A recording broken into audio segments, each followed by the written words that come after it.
नगर क्रांति एक्सप्रेस।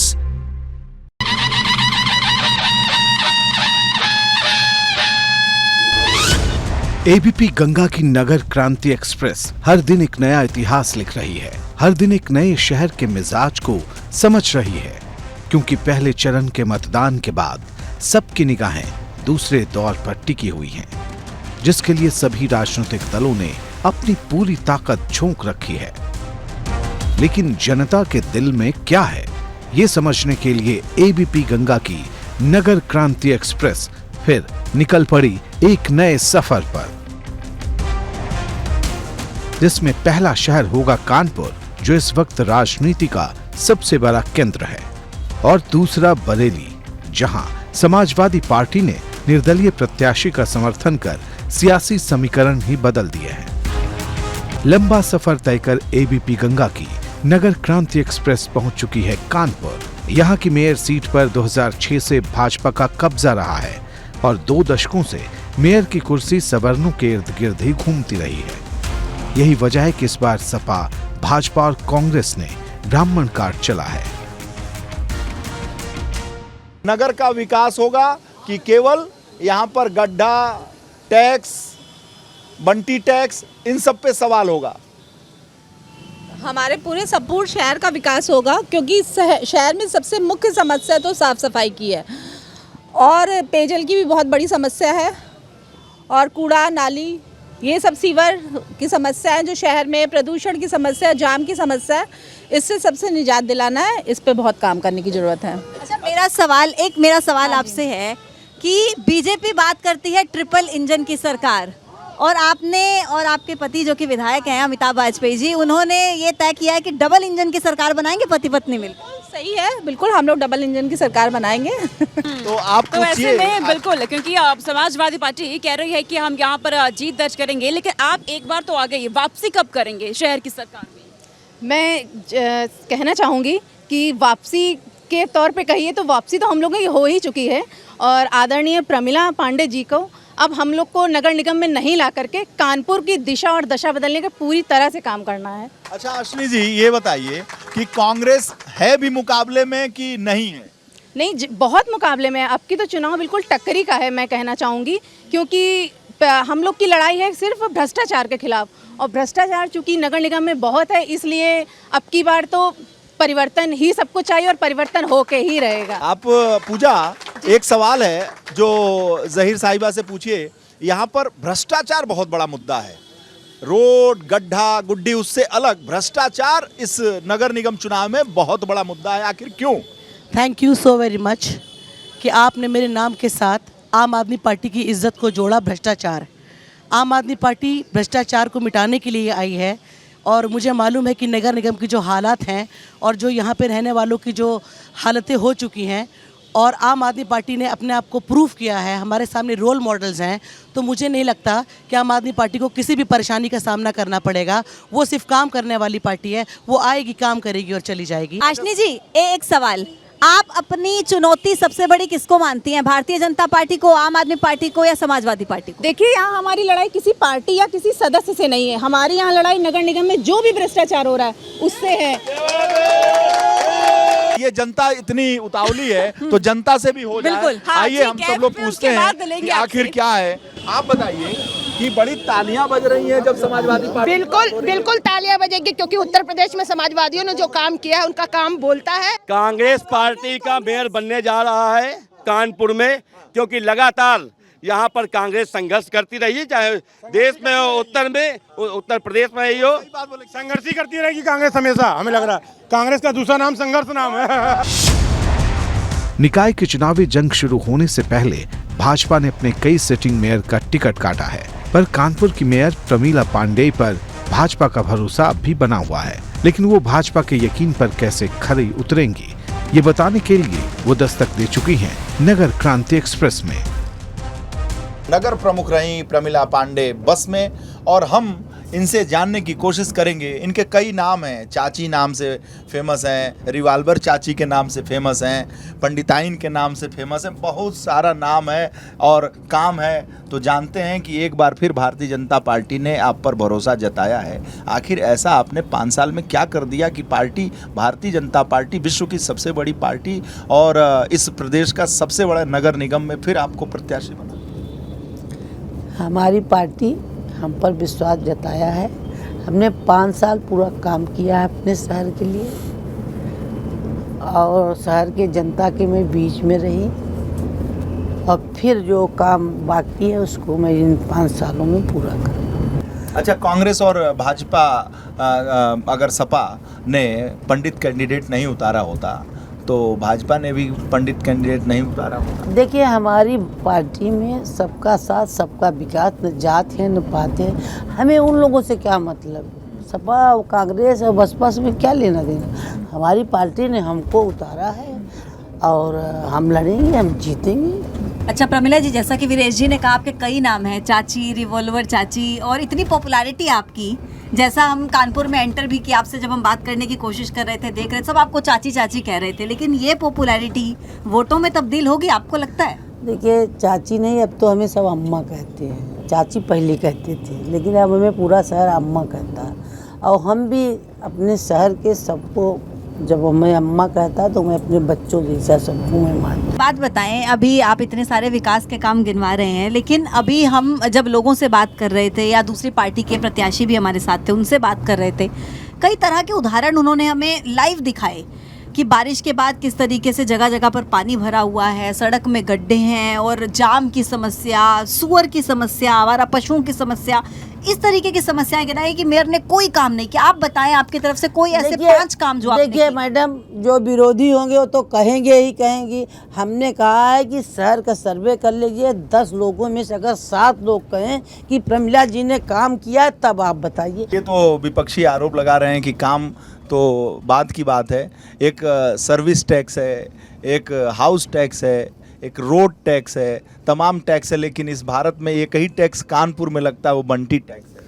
देखिए, इसको इसके पहले आपने दिखाया था, तो इसीलिए देखिए हमने बात कहा था, किसी के बेटे को, किसी के बेटी को नहीं घसीटना चाहिए। मेरा अब इस पर मैं कोई टिप्पणी नहीं करना चाहती हूँ। मैंने कोई, अगर मैं कहूँ, देने का मौका है ना। नहीं, मैं, मुझे किसी की, हमें कुछ कहना ही नहीं है। जो जैसा कहेगा वो अपना दिखेगा, वो किसी के कहने से कुछ नहीं होता। तो क्योंकि ये मुंह है, मुंह का कोई ढकना नहीं है, जो चाहे सो आदमी बक दे। लेकिन मैं चैलेंज करती हूँ कि 5 साल में मैं जनता के बीच में रही, जनता काम की, और अगर जो कहता है, अगर एक भी कोई बात बोले और कहीं बताए तो कहें। और जो बातें कर रहे हैं उनकी बात मैं कुछ नहीं कहूँगी। एंटी इनकम्बेंसी रहेगा कि नहीं? मैं चुनाव में मैदान में हूँ, मैं चुनाव जीतूंगी। 13 तारीख को बाद मैं तुझको फोन करूंगी मेरे लाल। इस उम्र में भी इतनी फुर्ती? इस उम्र में भी आपने बोला, मैं अभी मैंने नामांकन किया था, मैंने ट्रक से नीचे उतर आई थी, न सीढ़ी न साड़ा। ठीक है, मेरे भगवान मेरे को, मेरे माँ बाप ने मेरे शिक्षा दिया, दीक्षा दिया, संस्कार दिया, उसी संस्कार से मैं लोगों के बीच में जाती हूँ। लोग मुझे प्यार करते हैं। कानपुर के कई इलाके ऐसे हैं जहां ब्राह्मण वोट बड़ी तादाद में है। इसी पर फोकस करते हुए समाजवादी पार्टी ने अपने आर्यनगर से विधायक अमिताभ वाजपेयी की पत्नी वंदना वाजपेयी को मैदान में उतारा है। लेकिन आंकड़ों की बाजीगरी वोट में कैसे तब्दील होगी, ये बड़ा सवाल है, क्योंकि एक आरोप परिवारवाद का भी है। साहब, पति विधायक, पत्नी प्रत्याशी, पूरा कानपुर आप पे चलाओ क्या? ये तो डबल जिम्मेदारी हो गई ना मेरे ऊपर। अभी हम जब एज ए विधायक कोई बात करते थे तो नगर निगम की जिम्मेदारी आती थी। शहरी क्षेत्र में ज़्यादातर काम नगर निगम के ही होते थे, चाहे कूड़ा सफाई का हो, नालियों की सफाई का हो, नाले का मामला हो, पार्कों का मैनेजमेंट हो, यूरिनल्स का मैनेजमेंट हो, जो भी सारे काम नगर निगम पे आते थे। हम लोग लड़ते थे नगर निगम से। अब कम से कम लड़ाई तो बंद हो जाएगी। कम से कम अगर दोनों जगह हम लोग होंगे तो जो जनता से सीधे जुड़े हुए हम लोग हैं, तो हम सीधी जिम्मेदारी पर सीधे काम करेंगे। घर ही से लिखवा लेंगे। कुछ तो सिफारिश हो ही जाएगी। हालांकि मैंने बात करी थी अपनी पत्नी से, तो वो करी थी मैं जायज़ काम ही करूँगी। उन्होंने पहले ही चेता दिया कि जो है जायज काम होना, नाजायज मत बताना। चलती तो उसी की है। तो लेकिन मैंने सिफारिश करी थी, भाई मेरा क्षेत्र देख लो। उन्होंने क्षेत्र देखा हुआ है, समझती हैं चीज़ों को। तो मुझे लगता है कि इससे टकराव कम होगा और शहर क्षेत्र में काम बेहतर होगा। एक बात बताएं वाजपेयी जी, आप डबल इंजन, डबल जिम्मेदारी, डबल विकास की बात कर रहे हैं, लेकिन ये इस बात पर बहुत निर्भर करेगा कि भाई पहले इंजन ने कितना काम किया, तो विधायक साहब ने कितना काम किया।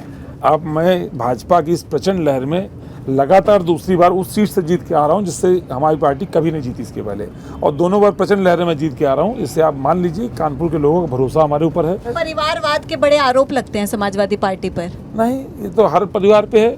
लेकिन संघर्ष में क्या कमी है? संघर्ष का परिवारवाद है। अगर संघर्ष में एक से भले दो हो जाएंगे तो क्या दिक्कत है?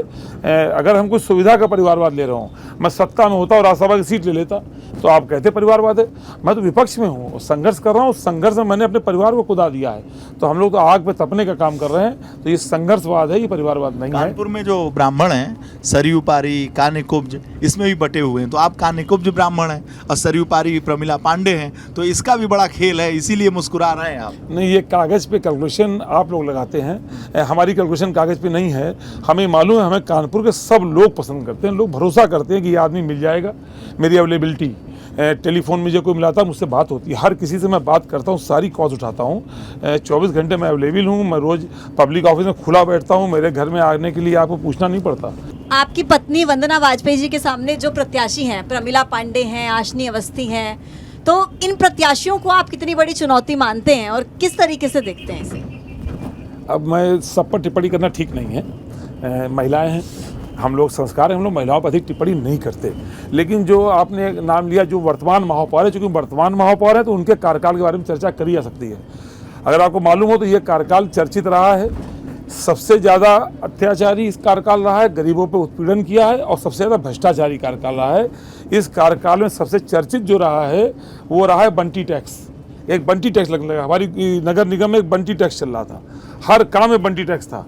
चाहे सड़क बननी हो तो बंटी टैक्स देना है, साइकिल स्टैंड ठेका लेना हो बंटी टैक्स देना है, कम्युनिटी सेंटर लेना हो बंटी टैक्स देना है, आपको शौचालय तक में बंटी टैक्स लगने लगा था, विज्ञापन वालों को बंटी टैक्स देना था, हर काम में बंटी टैक्स था।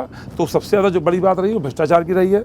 और उनका नारा था कि ऐसा कोई सगा नहीं जिसको हमने ठगा नहीं। एंटी इनकम्बेंसी का असर पड़ेगा? यस, बड़ा असर पड़ेगा, क्योंकि इसको लोग, जो भारतीय जनता पार्टी के अंदर ही बहुत सारे लोग उसूल वाले हैं जो कानपुर का विकास करना चाहते हैं। देखिए, कानपुर के मेयर से कोई उत्तर प्रदेश और देश की सरकार बदलने नहीं जा रही, लेकिन कानपुर के मुद्दे टिके हैं इस पर।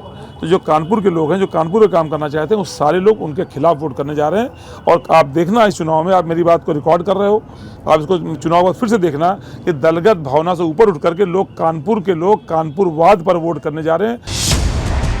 नगर क्रांति एक्सप्रेस धीरे धीरे आगे बढ़ रही है और यहाँ के स्थानीय मुद्दों को भी समझ रही है, क्योंकि कई ऐसे मुद्दे हैं जिन्हें विपक्ष हथियार बनाकर भाजपा के खिलाफ इस्तेमाल करने में जुटा है। हमारे साथ दो विधायक हैं कानपुर शहर से। एक हैं हसन रूमी साहब जो कैंट से विधायक हैं समाजवादी पार्टी से, और सुरेंद्र मैथानी साहब गोविंद नगर सीट से, कानपुर शहर की सीट है, वहां से भारतीय जनता पार्टी के विधायक हैं। कानपुर नगर निगम का चुनाव हो रहा है। नगर में ये नगर क्रांति एक्सप्रेस चल रही है, दौड़ रही है। हम हिचकोले खा रहे हैं, लेकिन यहाँ पर कौन से मुद्दे हैं और किसकी विजय होगी, ये बात करते हैं हसन रूमी साहब से और मैथानी साहब से।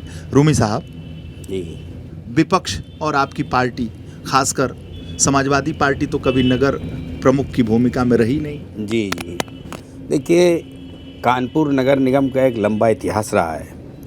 यहाँ पर कोई बहुत ज़्यादा मुद्दे नहीं रहते थे, लेकिन यहाँ पर मुद्दे बहुत बना दिए गए जब से ये पिछली जो मेयर, आउटगोइंग मेयर रही हैं भी और दोबारा प्रत्याशी बनाई गई हैं।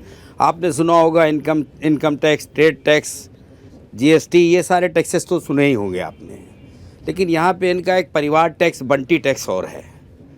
कोई काम यहाँ पर बिना बंटी टैक्स के होता नहीं है। कानपुर में जिस तरीके से हाउस टैक्स बढ़ाया जाता है, उसी तरीके से, उसी रेशो से लगातार बंटी टैक्स बढ़ता है। बार बार बंटी टैक्स इसका जिक्र हो रहा है कि बंटी टैक्स है क्या? बंटी टैक्स क्या होता है मैं नहीं जानता। इसी कानपुर शहर में, जबकि आपकी सरकार पहले समाजवादी पार्टी की सरकार रही, फिर बसपा की सरकार रही, फिर समाजवादी पार्टी की सरकार रही, फिर आपने 1100 करोड़ रुपए की यहाँ गहरी सीवर लाइन डलवाने का काम किया, जिसमें ठेकेदार को पैसा भी दे दिया और उनकी लाइन को भी कनेक्ट नहीं कराया, पूरे कानपुर को तरसने के लिए छोड़ दिया। तो ये टैक्स, बंटी टैक्स और ये किस प्रकार आपने बंटी टैक्स कभी सुना? आपने बंटी टैक्स सुना? मैंने कभी इस प्रकार के टैक्स नहीं सुना। ये इन लोगों ने नया चुनावी शब्द निकाला है अपने को इस लड़ाई में कहीं थोड़ा बहुत स्टैंड करने का ये असफल प्रयास कर रहे हैं। यही कानपुर है जब आपकी सीट से लड़ने के लिए कानपुर में अतीक आया था, अतीक अहमद आया था और 100 गाड़ियों से बड़ा काफिला लेके आया था। आप सारे लोग उसकी जी हजूरी में लगे थे, पूरा प्रशासन उसकी जी हजूरी में लगा हुआ था और उसको चुनाव लड़ाने के लिए इसी छावनी से ले आया गया था। मैथानी साहब, आप ही की बातों में से एक सवाल मेरे जहन में आया है। आपने अभी हसन रूमी जी को लेकर कहा कि ये उस सीट से विधायक हैं जहां पर इन्होंने अतीक को चुनाव लड़ाया था। नहीं लड़ाया नहीं था, आ गया था लड़ने के लिए, जो डर वाली बात है। चुनाव लड़ने आया था, ठीक है। आपने उस सीट का जिक्र किया जो सीट बीजेपी का गढ़ थी। आपने देखिए वो कितनी बार विधायक रहे सर? आपकी पार्टी के कितनी बार वहां से विधायक? परसीमन है उसमें केवल एक बार विधायक रहे, दोबारा विधायक मैं कैंट सीट की बात, मैं कैंट की बात कर रहा हूँ। कैंट में एक बार हमारे रघुनंदन भदौरिया विधायक रहे, जो वर्तमान लेकिन फिर जनता ने क्यों आपको वहां से नकार? देखिए वहाँ की परिस्थिति है, वहाँ पर हमारे बहुल मतलब हमारे जो समाज के लोग हैं वो बहुत सही बोलिए पूरी बात एकदम। बहुल क्या बहुल के पीछे क्या था? मुस्लिम बहुल कह रहा हूँ। ये इसी बात पे चुनाव होता है इनका। देखिए यहाँ इसी बात पे आपका चुनाव होता है। आप बहुल क्या करते हैं? आप जनता बहुल कहिए, मतदाता बहुल कहिए, ये मुस्लिम बहुल क्या होता है? अरे मतदाता बहुल तो सुना होता है, ये मुस्लिम बहुल, हिंदू बहुल क्या होता है? आप लोग इसको फिर आप मुद्दे को दूसरी तरफ ले गए। आप लोग कहते हैं नगर निगम को नगर निगम से कैसे निकालेंगे उस पे लाइए। आपको बता के डराते हो। नगर निगम को नगर निगम कैसे बनाएंगे उस पे आइए। कभी भी हमारे वर्ग विशेष के लोगों को देखिए ये चुनाव में नहीं जुड़ने देते हो। ये चुनाव आप हमेशा उनको भटकाते हो। आप भटका रहे हैं। पूजा जी आप इसको रिकॉर्ड निकाल के मेरा दिखाइए। एबीपी गंगा पर सब कुछ रिकॉर्ड हो रहा है, लेकिन जनता के दिल में भी सब कुछ रिकॉर्ड हो रहा है और जनता सब कुछ देख रही है। कानपुर के सियासी मिजाज को समझने के बाद एबीपी गंगा की नगर क्रांति एक्सप्रेस अब बढ़ चली है बरेली की तरफ। इस शहर की देश भर में अपनी अलग ही पहचान है। निकाय चुनाव के दूसरे दौर में अगर कहीं जबरदस्त मुकाबला है तो वो बरेली की सीट है। पिछली बार यहाँ मेयर के चुनाव में भाजपा ने सिर्फ 12,700 वोट के अंतर से जीत हासिल की थी, लेकिन इस बार समाजवादी पार्टी ने यहाँ निर्दलीय प्रत्याशी आईएस तोमर का समर्थन कर मेयर की लड़ाई को और भी ज्यादा दिलचस्प बना दिया है। बरेली का सुरमा, बरेली का झुमका और बरेली के मांझे के अलावा बरेली का गड्ढा भी बहुत प्रसिद्ध है। हमारे साथ पांडे जी हैं जो महामंत्री हैं भारतीय जनता पार्टी के शहर के, और त्रिपाठी जी हैं केबी त्रिपाठी, और हैदर अली प्रवक्ता हैं समाजवादी पार्टी के। तो पांडे जी सवाल आपसे बनता है क्योंकि मेयर आपके हैं, तो ये गड्ढे के लिए जो कुख्यात हो गया है बरेली तमाम अपनी विशेषताओं के अलावा, तो ये 5 साल में आप लोगों ने क्या किया साहब? हम लोगों ने, जो आप गड्ढे की बात कर रहे हो, एक गड्ढा जो विकास के लिए खोदा जाता है, अगर आप भी अपने घर पे जब अपना घर बनाने वाले होते हो, झोपड़ी से अब एक आलीशान महल बनाने वाले होते हो, तो उसमें आपको नींव जो होती है गहरी करनी होती है, उसके लिए गड्ढा भी होता है और गड्ढा पाट के उस पर आलीशान मंदिर भी बनता है, आलीशान मकान भी बनता है, और उसी की तैयारी में हमारी नाथ नगरी बरेली अग्रसित हो रही है। अच्छा जी, 5 साल रहे ये, और गड्ढे आज भी शहर में हैं। हाउस टैक्स और पानी टैक्स लगातार लोग परेशान हैं, बिलख रहे हैं, और 5 साल रहे, कह रहे हैं कि इन्होंने निर्माण से पहले जो तमाम गड्ढे खोदे जाते हैं वो खोदे गए हैं, बाकी तो निर्माण यहाँ चरम पर। क्या कहा जाए इनके इस वक्तव्य पे कि आज शहर में गड्ढे हैं, गड्ढों में शहर है। निगम के जो काम होते हैं उनमें पूरी तरह से नगर निगम बरेली पूरी तरह से महापौर फेल रहे हैं। नगर निगम के काम क्या होते हैं? बिजली, सड़क, पानी, सफाई, सीवर, 5 कामों पे आप फेल हैं। आपने पूरी तरह शहर को बदतर बना दिया है। यहाँ आम आदमी का जीवन नाली के कीड़े से खराब कर दिया है। आप बताइए हैदर अली साहब, ये सारे आरोप सही? देखिए, ये आरोप कम हैं। मैं आपको बताना चाहता हूँ, अभी मेरे भाई प्रतेश जी ने बताया कि शामतगंज का पुल जब आप पार करेंगे, शामतगंज का पुल समाजवादी सरकार में माननीय अखिलेश यादव जी ने बनवाया। समाजवादी पार्टी ने जो विकास किया, उस विकास को विनाश के रूप में भारतीय जनता पार्टी की सरकार में मेयर ने बदलने का काम किया है। आज विकास हजम नहीं हो पा रहा है। आज विकास हजम नहीं हो पा रहा है। एक जनता सीधे सीधे विकास से हमारे साथ जुड़ रही है और उसका उदाहरण 11 तारीख को आपको पता चल जाएगा और 13 तारीख को पुनः भाजपा प्रचंड बहुमत से यहाँ पे जीतेगी। बरेली शहर के बाकागंज में कूड़े के पहाड़ है, उन पहाड़ों को हटाने का इनके तो ध्यान नहीं है, क्योंकि ये नोटों का पहाड़ पे खेल रहे हैं और नोटों के बल पर ये राजनीति करना चाहते हैं। ये भाजपा वाले जवाब देना इनके लिए कठिन हो जा रहा है। नहीं, हर जवाब बड़ा आरोप की क्या बात है। जिस पार्टी की नींव भ्रष्टाचार पे रखी हुई है, घोटालों पे रखी हुई है, वो हम पे घोटालों का आरोप लगा रहे हैं, ये इतनी शर्मिंदगी की बात है। हमारे सवाल पे कि कांग्रेस ने बहुत अच्छा काम किया, सब लोग हंसने लगे। नहीं, ये हंसने वाले भाड़े पे लाए हुए लोग होते हैं जो खड़े हुए हंस रहे हैं। आप हकीकत पूछिए। बरेली की आम जनता है भाई। बरेली की आम जनता नहीं, भारतीय जनता पार्टी के लोग खड़े हुए हैं। आम जनता से आप बात करेंगे तो आपको गली में जाना पड़ेगा।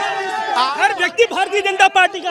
आज नगर निगम की तैयारी के लिए हम लोगों ने पन्ना समिति तक तैयार कर दी है। हर नेता नहीं, दूसरी पार्टी के नेताओं और निश्चित रूप से विजय शाहजहांपुर में दूसरी पार्टी के नेता चुनाव लड़ा रहे हो। भारतीय जनता पार्टी के पास तो कार्यकर्ता छोड़िए, नेता नहीं बच रहे। पूरे उत्तर प्रदेश में भारतीय जनता पार्टी से अगर कोई लड़ाई लड़ रहा है तो वो सिर्फ समाजवादी पार्टी।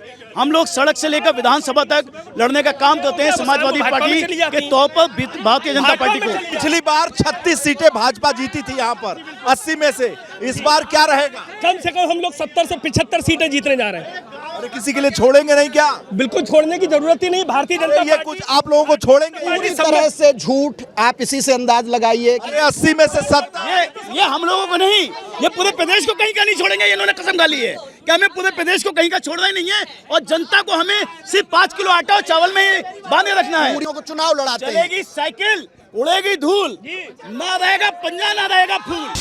कानपुर की तरह बरेली में भी भाजपा ने अपने निवर्तमान मेयर पर यकीन जताया है और अब नगर क्रांति एक्सप्रेस में दस्तक दे चुके हैं भाजपा के प्रत्याशी उमेश गौतम।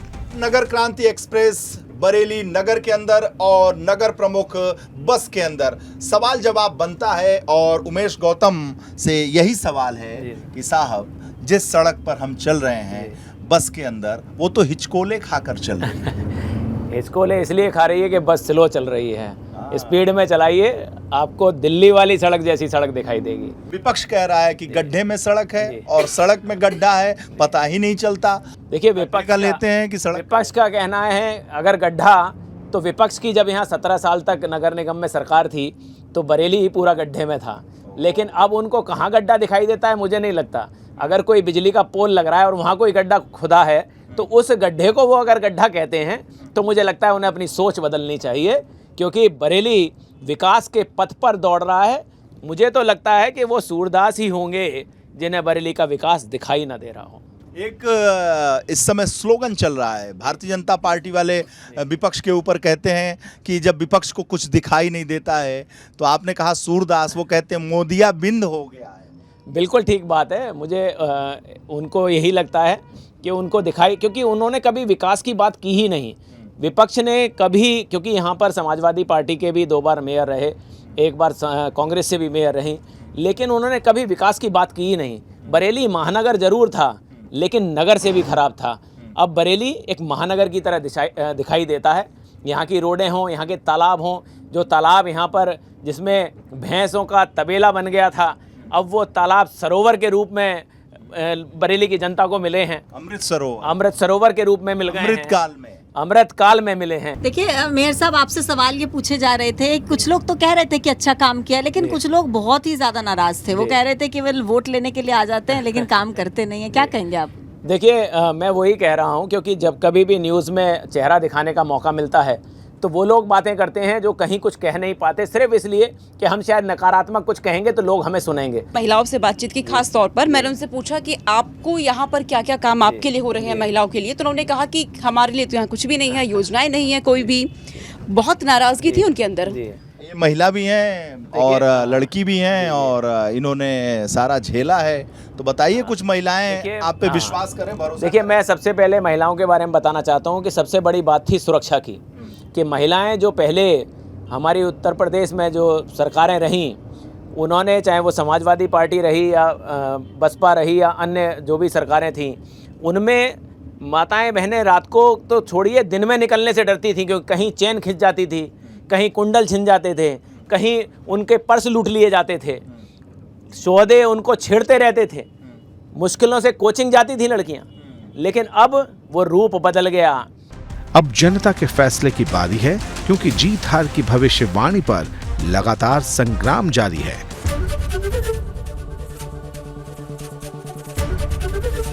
एबीपी गंगा, खबर आपकी, जुबान आपकी।